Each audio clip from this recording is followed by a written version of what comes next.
everyone, buckle up, because today we're diving into the mind of a Nobel Prize winner. Ooh, Daniel Kahneman and his book, Thinking, Fast and Slow. it's a good one. It is, right? It's a deep dive into how our brains make decisions, and trust me, Kahneman's got some seriously mind-blowing insights that can help you make smarter choices in everyday life. Well, and what's so captivating about Kahneman's work is that he breaks down this complex idea of how we think into two distinct systems, System 1 and System 2. It's like having two little voices in your head, each with its own personality. So tell us more about these two characters living in our minds. Okay, so imagine this. You're driving down the road and suddenly a ball bounces right in front of you. Oh, scary. Right. You slam on the brakes just in time. That's System 1 in action. It's fast, instinctive, and automatic. It's the same system that instantly knows that 2 + 2 = 4. Okay, so System 1 is like our brain's autopilot, keeping us safe and making those split-second decisions. Right. What about System 2? When does that one step in? System 2 is more like that friend who meticulously weighs all the pros and cons before making a choice. Okay. Remember that time you finally parallel parked perfectly in a tight spot? Yeah. That was System 2 taking the wheel. It's slower, more deliberate, and requires effort. So it's like our inner overthinker. But here's what I find fascinating. Kahneman says these two systems are constantly interacting. Oh, yeah. System 1 is always throwing out suggestions, but System 2, the lazy bum, often just goes along with it. Precisely. And that's where things get really interesting. Because sometimes those mental shortcuts lead us to predictable errors in judgment, what Kahneman calls cognitive biases. And he doesn't just talk about them in some boring academic way. No, not at all. Kahneman uses these really vivid examples that make you realize, oh, wow, I do that all the time. Right, like the halo effect. Yes. Tell us more about that. Okay, so think about a time you met someone charming and instantly liked them. Okay. Maybe they had a great smile or were a captivating speaker. Yeah. The halo effect suggests that this initial positive impression can actually spill over into how you judge other aspects of their character. Interesting. You might unconsciously assume they're also intelligent, competent, and trustworthy, even if you have no real evidence to support those judgments. It's like we're so dazzled by that initial halo that we don't see them clearly. And then there's the availability heuristic, which explains why we tend to overestimate the likelihood of events that are easy for us to recall, Yes. even if they're statistically rare. Right. Kahneman actually shares a personal anecdote to illustrate this. Oh, really? He talks about how, for a time, he assumed politicians were more prone to adultery than people in other professions. Interesting. He even came up with elaborate explanation. Wow. But then he had this realization it wasn't some inherent quality of politicians. It was simply that their indiscretions were more likely to make headlines. So he was falling for the availability heuristic. It's like how we all know logically that shark attacks are incredibly rare, but after watching Jaws, suddenly we're convinced we're going to get eaten alive on our next beach trip. It's exactly. Our brains are hilarious. They really are. And it's not just sharks and politicians. Okay. This bias affects our everyday decisions.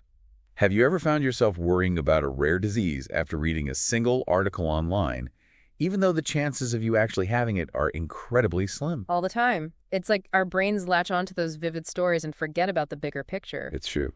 But wait, before we go any further, you mentioned that even expert intuition is actually based on patterns, not some magical ability. Right. How does that work?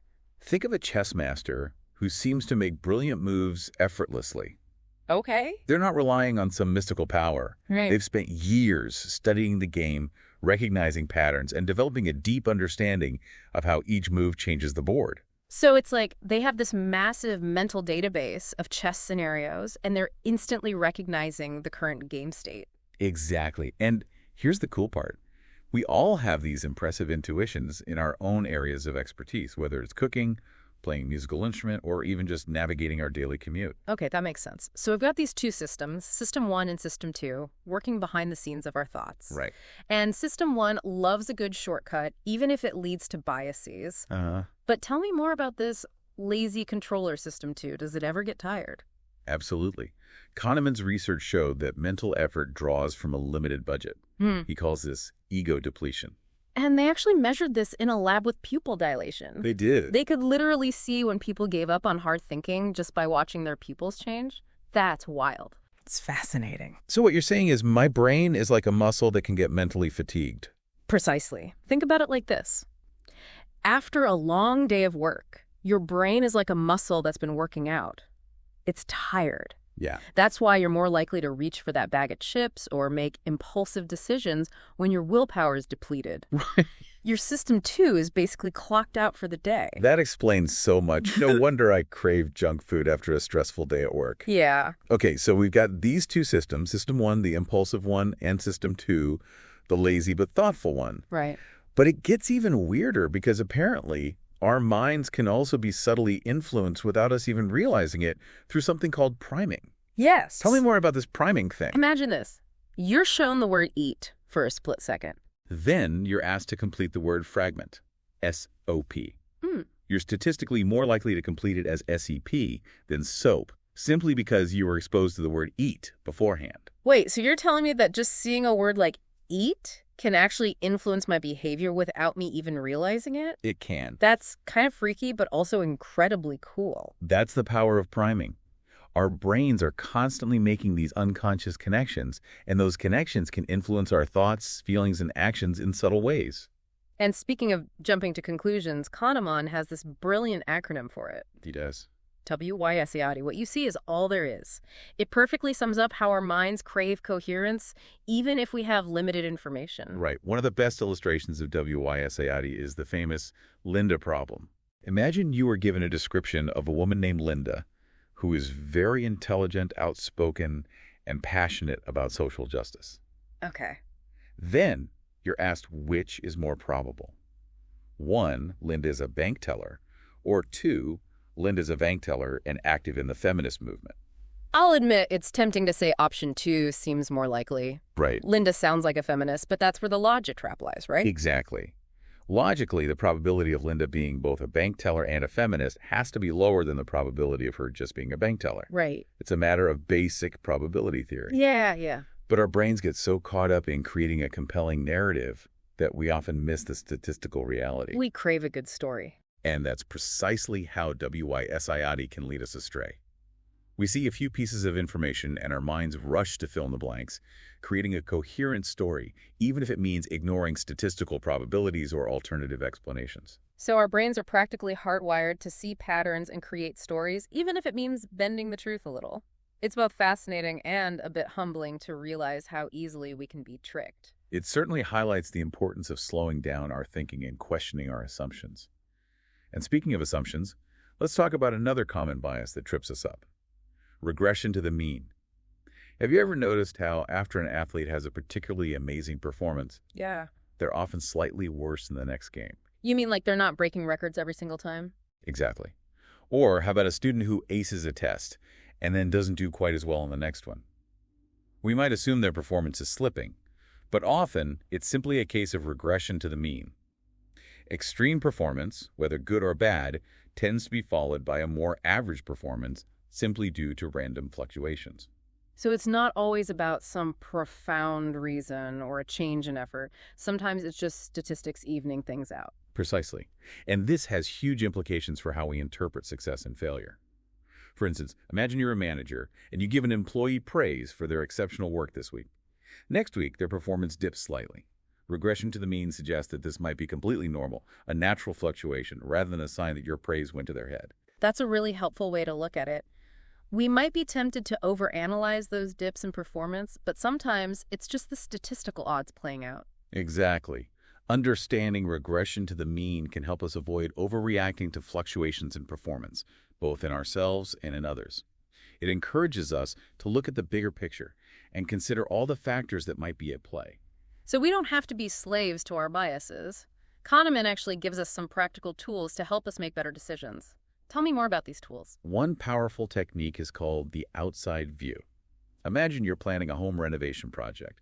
You're excited, you've got big dreams, but you also might be a tad overly optimistic about how long it will take and how much it will cost. Oh, tell me about it. I'm a terrible overestimator when it comes to home improvement projects. That's where the outside view comes in. Instead of getting caught up in the specifics of your project, with all your hopes and dreams, take a step back. Look at similar projects. How long did they really take? How much did they actually cost? It's like getting a reality check from people who've been there, done that. Precisely. And it can be applied to so much more than just home renovations. Thinking about starting a business, Right. writing a book, planning a big event, Taking the outside view, gathering data from similar endeavors, can provide an invaluable dose of realism and help you make more accurate predictions. This is already making me rethink some of my upcoming plans. Okay, so we're starting to see how these biases and heuristics can affect our judgments in all sorts of situations. But Kahneman also delves into how our memories shape our perceptions, which gets really interesting. Tell me more about this whole remembering self versus experiencing self idea. It sounds like something out of a sci-fi movie. Imagine you're going on a 2-week vacation. You could choose between 2 scenarios. Scenario 1. The entire trip is pure bliss, amazing weather, delicious food, incredible sights. But on the very last day, you lose your wallet. Oh, no. Scenario 2. The first week of your trip is plagued by bad weather and a few mishaps, but the second week more than makes up for it, and you come home feeling refreshed and happy. Which trip would you choose? Logically, I know the first trip probably involved more overall enjoyment, even with that unfortunate ending. But I have to admit, I'd probably still lean towards the second scenario. It just feels better. That's the remembering self at work. It prioritizes the peak moments of an experience, the highs and the lows, and how the experience ends. It's not always a perfect reflection of what actually happened moment to moment. The experiencing self, on the other hand, is living in the present, soaking up every sensation, whether good or bad.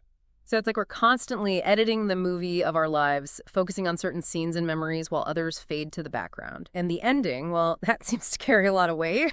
That's right. We often judge the entire experience based on how it ends, even if the ending doesn't accurately represent the overall experience. Think about a delicious meal that's ruined by a burnt dessert, or a great movie with a disappointing ending.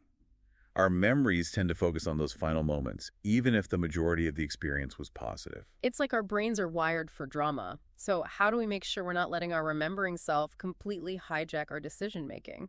It's about being aware of the distinction between these two selves. When making decisions about the future, consider what would bring the most enjoyment to your experiencing self, not just what would create the best memories for your remembering self. It's about focusing on the journey, not just the destination. That's such a great reminder. We can get so caught up in chasing those Instagrammable moments that we forget to truly savor the present. Okay, so we've talked about how our minds jump to conclusions, how our memories can be a bit unreliable, and how important it is to consider the outside view. What else has Kahneman's work revealed about how we make decisions? One fascinating finding is how susceptible we are to framing effects. The way a choice is presented or framed can dramatically influence our decisions, even if the underlying options are identical. Oh, this sounds juicy. Give me an example. Imagine you're a doctor presenting a patient with 2 treatment options for a serious illness. You could say, treatment A has a 90% survival rate, or you could say treatment B has a 10% mortality rate. They convey the same information, but wow, those framings feel completely different. Exactly. And research shows that people are far more likely to choose treatment A, when it's framed in terms of survival. We're naturally drawn to options that highlight gains and shy away from those that emphasize losses, even if the statistical probabilities are identical. It's like those marketing tricks where they say, you can save up to 50% on your next purchase, instead of just saying, get a 50% discount. It feels way more appealing. Exactly. The power of framing is all around us, shaping our choices in subtle but powerful ways. It's like they're using psychology to hack our brains. It makes you realize how important it is to pause and think critically about how information is being presented, especially when making big decisions. Absolutely. Don't let yourself be swayed by a fancy frame. Dig deeper, look at the data, and make sure you understand the options clearly. Now, speaking of understanding our choices, Kahneman also dives into the concept of loss aversion, which is something we've touched on briefly. Right, like how losing a $100 bill feels way worse than finding a $100 bill feels good, even though it's the same amount of money. Exactly. Loss aversion is this powerful psychological principle that says the pain of a loss looms larger than the pleasure of an equivalent gain. And it can really mess with our decision-making.